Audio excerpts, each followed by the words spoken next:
Hi, welcome back to Easy Peasy Lemon Squeezy, where we're going to make homemade meals together that are quick and simple, but also delicious and nutritious. So, being busy family of four, we have to make things that are simple, but they seem really elegant and well planned and thought out. But really, I just throw stuff together. So, I'm going to teach you how easy it is to make really good homemade delicious food. So, today we're going to be making the best meatloaf that you've ever eaten, but is easy peasy lemon squeezy to make. We're going to make some smashed Brussels sprouts and some tater tots as sides. So we're going to start out with some Brussels sprouts. We're going to get that all prepped up first so that Tucker can get them smashed up. So for this, we're going to use, I just used steamable Brussels sprouts that I have cooked in the microwave according to the package directions. I dumped them in this bowl. We're going to drizzle in some olive oil. Tucker, sorry about the interruption. I forgot to mention at the beginning that I'm not technology advanced enough to be able to edit videos and stuff, so you get raw, real life video. So you might get crying kids, you might get barking dogs. Today, I am not leaving the house because it's cold and rainy and crappy out, so I have no makeup on. So what you see is what you get. So anyway, I just drizzled on a little olive oil. And then I am going to add some of this Tony Chachere's, or however you say it, Creole seasoning. I love this stuff. I use it on everything from eggs to vegetables to fish. If you don't like this, because it is a little bit spicy, if you don't like that, you can always season it with just like garlic powder and onion powder, little salt and pepper. This kind of has a big mix of seasonings in it, so I'm just going to dump a little of that in there. And then our last ingredient for this is simply some grated Parmesan cheese. You can also use freshly grated Parm if you want, but shaker cheese is what I have on hand right now, so that's what we're using. So I'm just stirring those around. You can use a spoon if you want, but I'm just going to use my hands. And then we're going to lay them all out on a baking sheet. Let me turn you a little bit so you can see that. So I'm going to lay them all out on a baking sheet. And then I think Tucker is going to come over and smash them for me. Tucker, are you going to come help me? Upstairs. Oh, well, maybe he's not. I'm just going to give my hands a quick wipe here. So what we're going to use is this potato masher, and we're just going to smash these right down on the baking sheet. I thought Tucker was going to do this for me so that I could prepare the meatloaf, but I guess we'll just do it together.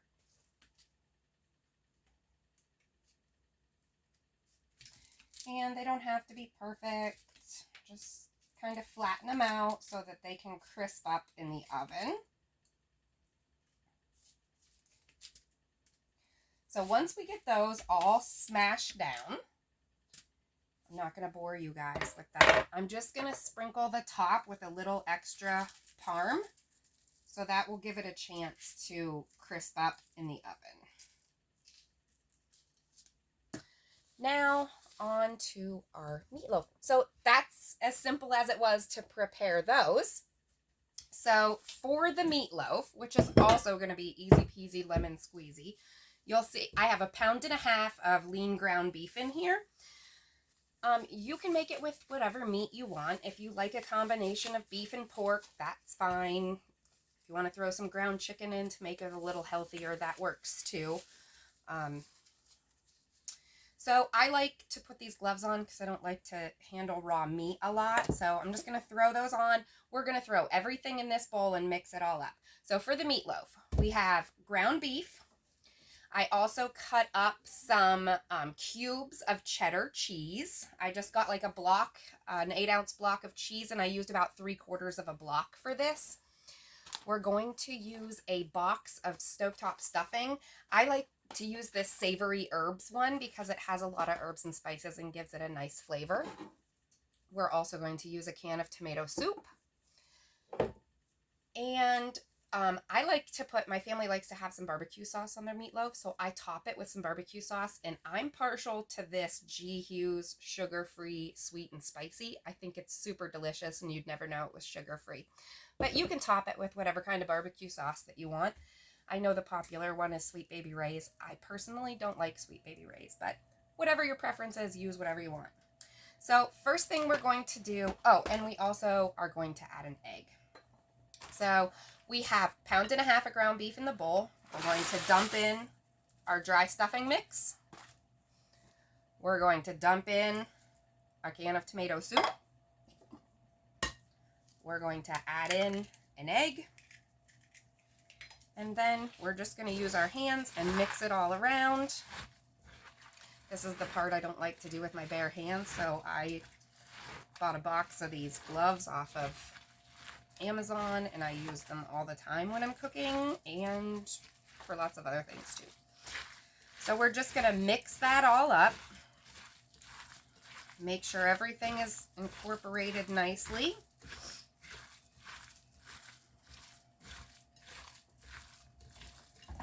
And then, once that's all mixed up, we're going to add in the cubed cheddar.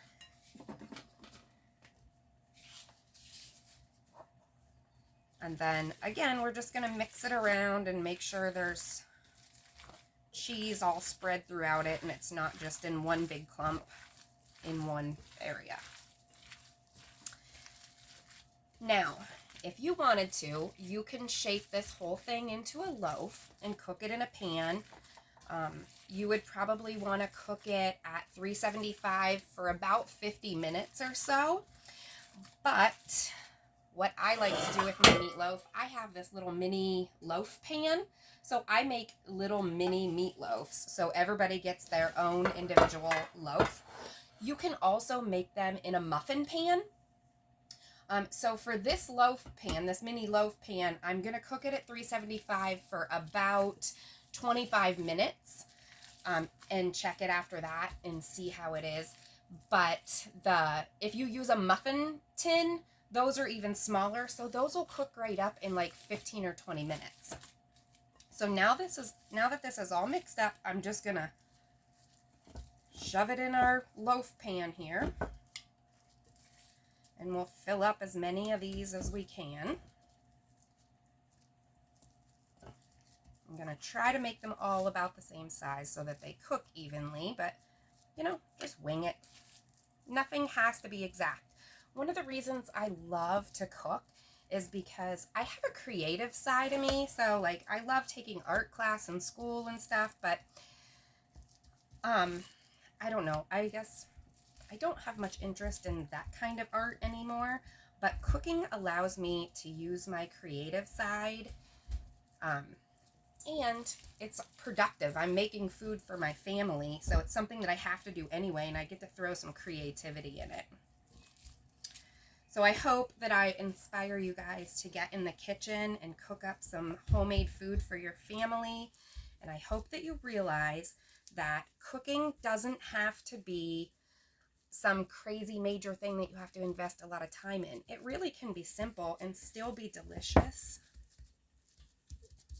Okay, so that filled this muffin pan, or this mini loaf pan exactly, with as many as I needed. So now Tucker has decided to join us. So say hi, Tucker. Hi. So I'm going to have you, can you take this and go like this and smash the rest of these up? And then you might have to use your finger to get it off the bottom like that. Okay. Can you kind of spread those all out and smash them all up for me? Okay, so now while Tucker finishes that up, I'm just going to take this barbecue sauce and I'm just going to pour a little bit on the top of each mini loaf here. Just probably like a tablespoon on top of each one.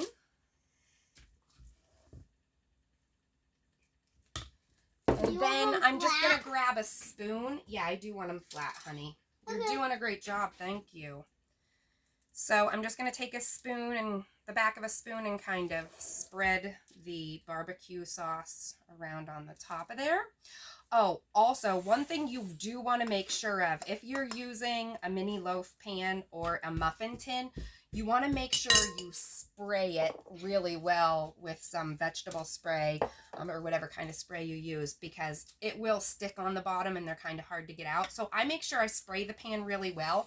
And then I always take a paper towel and wipe around the top after I spray it, because if not, that spray kind of like cooks on the top of there and makes it like a really sticky, nasty residue that you can't get off your pan.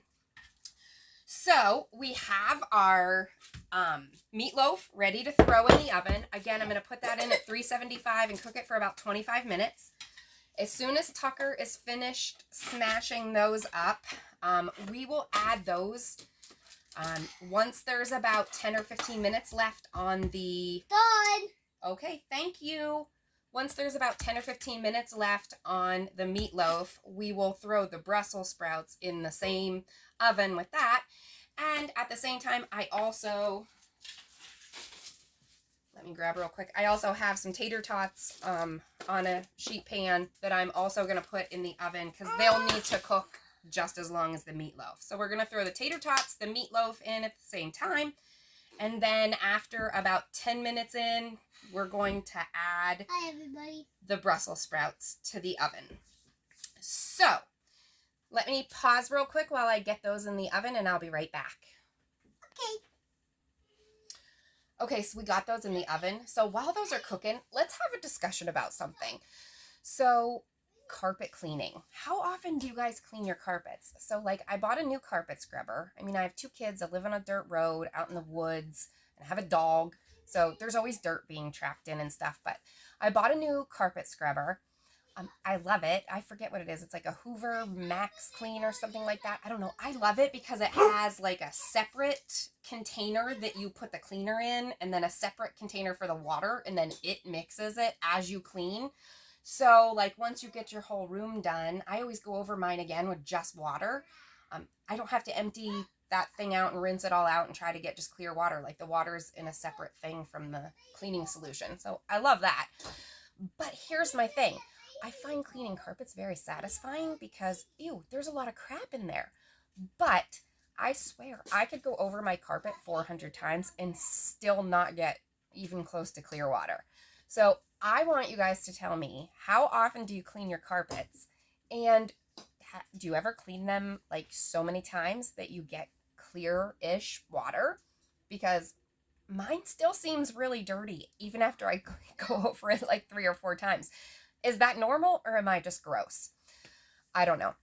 I am going to come back to you guys. Oh, drop me comments and answer those questions for me, because I'm seriously curious. I want to know if we're just that dirty and gross, or if that's normal. So let me know in the comments.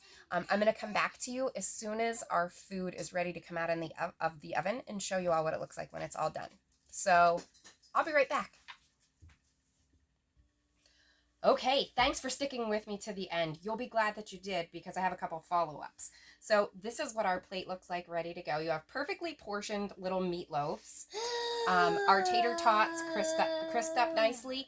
And the smashed Brussels, just having them in the oven didn't quite crisp up as much as I would hope they would have. So I put them under the broiler for maybe 3 or 4 minutes just to crisp the tops up a little bit at the end.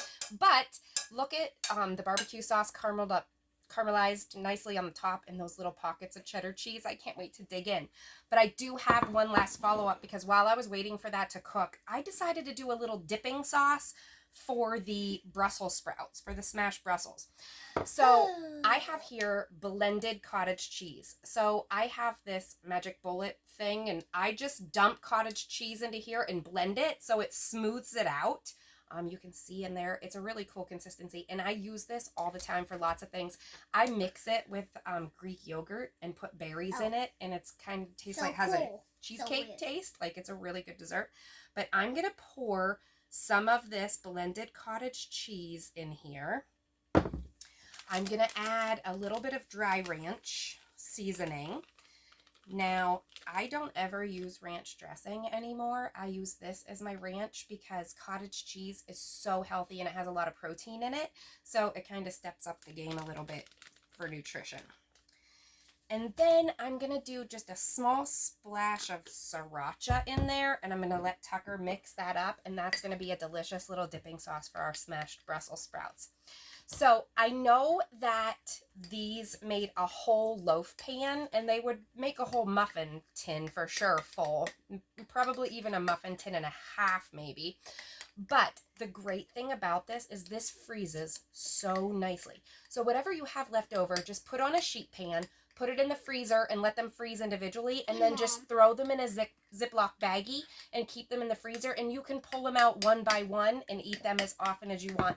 So if you happen to be a single person, like I think about my mom and my sister a lot, they're not going to eat a whole muffin or a whole pan full of this. They're not a big family like we are, but they can just take the extras and throw them in, and then down the road when they need a quick simple dinner, pull out a meatloaf, heat it up, they're good to go. So thanks for sticking with us to the end. I hope you enjoyed this meal. Again, it took me about 10 minutes to throw it together, 25 minutes to cook, and you're golden. So be sure and subscribe if you like what you're seeing here. The more subscribers we get, the better it is. Perfect job, Tucker. Thank you so much. You're welcome. So be sure and subscribe to our channel at, what's it called? Easy peasy lemon squeezy. That's right. Thanks. Have a good night.